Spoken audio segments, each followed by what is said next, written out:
दोस्तों, आपका स्वागत है हमारी नई कहानी मम्मी पापा और पति में। मम्मी पापा 11 बजे की गाड़ी से आ रहे हैं। फ़ोन की घंटी बजी तो सुनी ही, मगर आलस की वजह से रजाई में ही लेटी रही। उसके पति राहुल को आखिर उठना ही पड़ा। दूसरे कमरे में परे फ़ोन की घंटी बजते ही जा रही थी। इतनी सुबह कौन हो सकता है जो सुबह सोने भी नहीं देता। इसी चिड़चिड़ाहट में उसने फ़ोन उठाया। हेलो, कौन? तभी दूसरी तरफ से आवाज़ सुन उसकी सारी नींद खुल गई। नमस्ते पापा। बेटा, बहुत दिन हो गए तुम्हें मिले नहीं, सो हम दोनों 11 बजे की गाड़ी से आ रहे हैं। दोपहर का खाना साथ में खाकर हम 4 बजे की गाड़ी से वापस लौट जाएंगे। ठीक है पापा, मैं स्टेशन आपको लेने आ जाऊंगा। फ़ोन रखकर वापस कमरे में आकर उसने रचना को बताया, मम्मी पापा 11 बजे की गाड़ी से आ रहे हैं। दोपहर का खाना साथ में ही खाएंगे। रजाई में घुसी रचना का पारा एकदम साथ में आसमान पर चढ़ गया। कोई इतवार को भी सोने नहीं देता, अब सबके लिए खाना बनाओ, पूरी नौकरानी बना दिया है। गुस्से से उठी और बाथरूम में घुस गई। राहुल हक्का बक्का उसे देखते ही रह गया। जब वो बाहर आई तो राहुल ने पूछा, क्या बनाओगी? गुस्से से भरी रचना ने तुनक के जवाब दिया, अपने को तल के खिला दूंगी। राहुल चुप रहा और मुस्कुराता हुआ तैयार होने में लग गया। स्टेशन जो जाना था।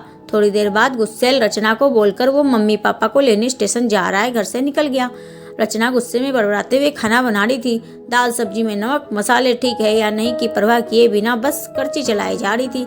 कच्चा पक्का खाना बना बेमन से पराठे तलने लगी, तो कोई कच्चा तो कोई जला हुआ। आखिर उसने सब कुछ खत्म किया, नहाने चली गई। नहा के निकली और तैयार होकर सोफे पर बैठ मैगजीन के पन्ने पलटने लगी। उसके मन में तो बस ये चल रहा था कि सारा संडे खराब कर दिया, बस अब तो आए खाए और वापस जाए। थोड़ी देर में घर की घंटी बजी तो बेमन से उठी और दरवाज़ा खोला। दरवाज़ा खुलते ही उसके हैरानी से आंखें फटी की फटी रह गई। मुंह से एक शब्द नहीं निकला। सामने राहुल के नहीं उसके मम्मी पापा खड़े थे, जिन्हें राहुल स्टेशन से लाया था। मम्मी ने आगे बढ़कर उसे झिंझोड़ा, अरे क्या हुआ, इतनी हैरान परेशान क्यों लग रही है? क्या राहुल ने बताया नहीं हम आ रहे हैं? जैसे मानो रचना की नींद टूटी हो। नहीं मम्मी, इन्होंने तो बताया था, पर चलो आप अंदर तो आओ। राहुल तो अपनी मुस्कुराहट रोक ही नहीं पा रहा था।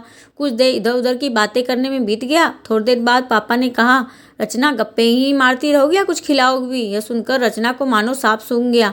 क्या करती, बेचारी को अपने हाथों से ही बनाए आधे कच्चे जले हुए खाने को परोसना पड़ा।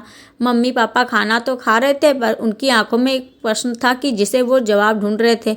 आखिर इतना स्वादिष्ट बनाने वाली खाना उनकी बेटी आज कैसा खाना खिला रही है? रचना बस मुंह नीचे किए बैठी खाना खा रही थी। मम्मी पापा से आंखें मिलाने की उसकी हिम्मत नहीं हो रही थी। खाना खत्म कर सब ड्राइंग रूम में आ बैठे। राहुल, कुछ काम है, अभी आता हूँ कहकर थोड़ी देर के लिए निकल गया। राहुल के जाते ही मम्मी, जो बहुत देर से चुप थी, बोल पड़ी, क्या राहुल ने बताया नहीं हम आ रहे हैं? तो अचानक रचना के मुंह से निकल गया, उसने सिर्फ यह कहा था कि मम्मी पापा लंच पर आ रहे हैं। मैं समझी उसके मम्मी पापा आ रहे हैं।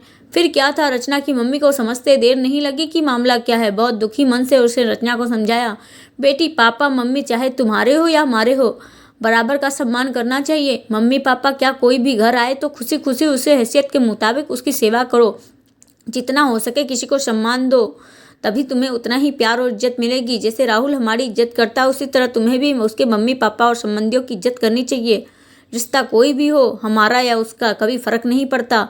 राहुल की आंखों में आंसू आ गए। अपने को शर्मिंदा महसूस कर अपने मम्मी को वचन दिया, आज के बाद फिर कभी ऐसा नहीं करूँगी।